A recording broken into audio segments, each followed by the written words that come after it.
भी लगातार हम नज़र बनाकर रख रहे हैं। और गोल्ड सिल्वर की चाल की भी बात करनी चाहिए, क्योंकि सोने चांदी की चाल में अगर आप देखेंगे एक impact on positive front equity market में इतनी गिरावट या वॉलेटिलिटी है तो आना चाहिए, लेकिन अगर आप देखेंगे इतना इम्पैक्ट आ नहीं रहा है। सुरक्षित निवेश के तौर पर मार्केट पार्टिसिपेंट्स गोल्ड सिल्वर की तरफ जितना जाना चाहिए उतना जाते नहीं है। इनफैक्ट कंपैरिजन करेंगे तो सिल्वर आउट परफॉर्म कर रही है गोल्ड के मुकाबले, लेकिन कल के सत्र में घरेलू बाजार में बिकवाली। आइए हमारे कमोडिटी एक्सपर्ट से समझते हैं कि इस वक्त कमोडिटी मार्केट को किस तरह से नेविगेट करना चाहिए। भूपेश शर्मा, टेक्निकल एनालिस्ट, हमारे साथ जुड़ गए हैं। भूपेश, गुड मॉर्निंग, स्वागत है आपका ईटी नाउ स्वदेश पर। To start with bullion market, gold और सिल्वर, घरेलू बाजार में भी कमजोरी, विदेशी बाजार में भी कमजोरी। हालांकि विदेशी बाजार में सिल्वर में थोड़े लेवल्स इंटैक्ट जरूर है, लेकिन ट्रेड ऑप्टिमिज्म है, रिस्क एपेटाइट कह सकता है कि इक्विटी पार्टिसिपेंट्स की और कमोडिटी पार्टिसिपेंट्स की कम है, जिसके चलते इस तरह की तस्वीर नजर आ रही है। क्या राय है आपकी बुलियन मार्केट पर?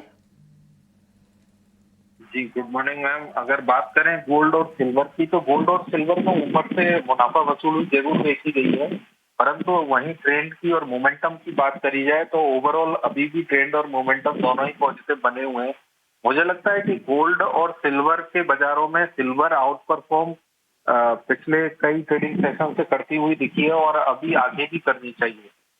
परंतु विशेषकर आज के सत्र की बात करें तो आज के सत्र में सिल्वर और गोल्ड में दोनों में बाइंग की सलाह रहेगी।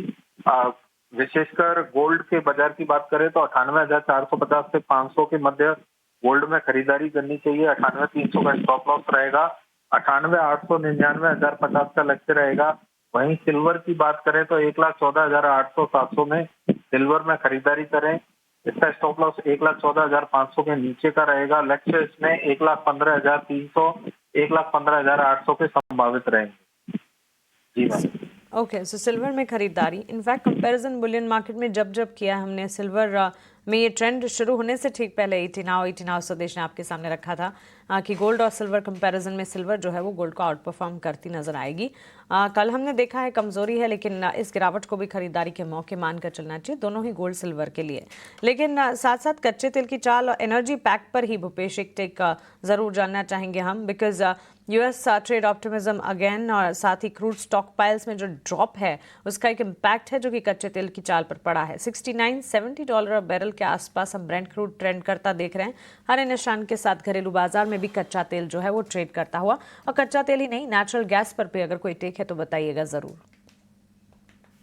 कच्चे तेल और नेचुरल गैस की बात करी जाए तो कच्चे तेल और नेचुरल गैस में ऊपर में प्राइसिंग में प्रेशर देखा जा रहा है। विशेषकर कच्चे तेल की बात करें तो जैसे ही जियोपॉलिटिकल इश्यूज रिजॉल्व हुए हैं, वैसे ही यहाँ पर एक सेलिंग प्रेशर देखने को मिला है।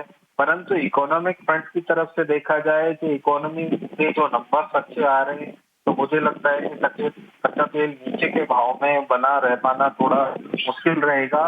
क्योंकि जैसे जैसे डाउ जोन्स के बाजार जब जब हाई के आसपास होते हैं, तब कभी अगर आप इतिहास में चार्ट उठा के देखेंगे तो आपको पता चलेगा कि क्रूड ऑयल के भाव भी ऊपर ही रहते हैं। तो मैं यहाँ पर क्रूड ऑयल में विशेषकर 5600 या 5500, पहले अगर पोजिशनली बात करें तो 5500 का बाजार मुझे मंदा नहीं लगता। और अगर इंट्राडे की बात करी जाए तो 5680 के आसपास बाजार में खरीदारी करके व्यापार करना चाहिए, जिसका स्टॉप लॉस 5630 का रहेगा। लक्ष्य इसमें 5730 5788 के रहेंगे। वहीं अगर नेचुरल गैस की बात करी जाए तो नेचुरल गैस में ऊपर में काफी बिकवाली देखने को मिली है। 312 वाला बाजार 262 हो चुका है ऑलरेडी। तो यहाँ पर मेरी सलाह रहेगी कि 271 273 के आसपास कहीं भी बाजार मिलता है तो इसमें बिकवाली करे 278 का स्टॉप लॉस लगाकर, और नीचे के लक्ष्य इसमें 261 255 के संभावित रहेंगे। वहीं अगर फंडामेंटल्स की बात करें तो इसका जो सेशनल जो तेजी मंदी आती है वो ऑलरेडी खत्म हो चुकी है। मुझे लगता है कि अब इसमें कोई नई तेजी बनेगी तो वो सितंबर या अक्टूबर के बाद ही बनेगी। अन्यथा एक बार बाजार मुझे लगता है कि डाउन ट्रेंड में सस्टेन करना चाहिए। नेचुरल गैस पर स्ट्रेटजी बताई है, टारगेट और स्टॉप लॉसेस एक बार फिर से आप दोहराइएगा। जी, नेचुरल गैस में 271 272 के आसपास इसमें बिकवाली करे। 278 का स्टॉप लॉस रहेगा। 260 251 और 255 के लक्ष्य संभावित रहे। और बेस मेटल्स की चाल पर भी एक नज़र होनी चाहिए।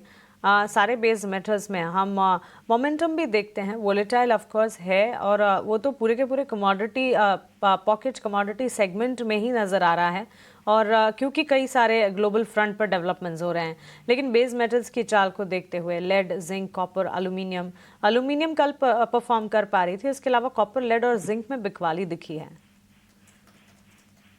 जी, एल्युमिनियम की बात करें या बेस मेटल्स की बात करें तो एल्युमिनियम एक आउट परफॉर्मर बाजार है काफी दिनों से। मुझे लगता है कि इसकी out performance it remain sustained, और यहाँ पर बाजार में मैं सलाह दूंगा कि 253, 250, 350 के आसपास इसमें खरीदारी करें। 252.50 का स्टॉप लॉस फॉलो करें।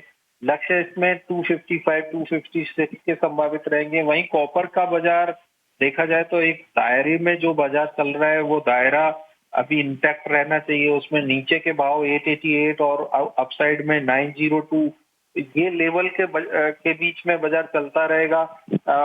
वहीं अगर स्ट्रेटजी की बात करी जाए तो 890 के आसपास कॉपर में खरीदारी कर सकते हैं 887 का स्टॉप लॉस लगाकर। इसमें लक्ष्य 895, 899 के संभावित रहेंगे। जी मैम।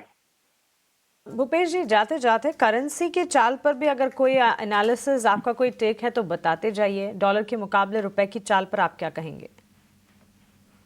जी, मुझे लग रहा है कि डॉलर और रुपए का जो कोरिलेशन है उसमें अभी रुपया मजबूत रहना चाहिए। और जहां तक इक्विटी के बाजारों को देखेंगे वर्ल्ड वाइड तो वहां पर एक तेजी है। रुपया सिर्फ एक ही कंडीशन में कमजोर होता है जब ग्लोबल बाजारों में एक सेल ऑफ देखा जाता है।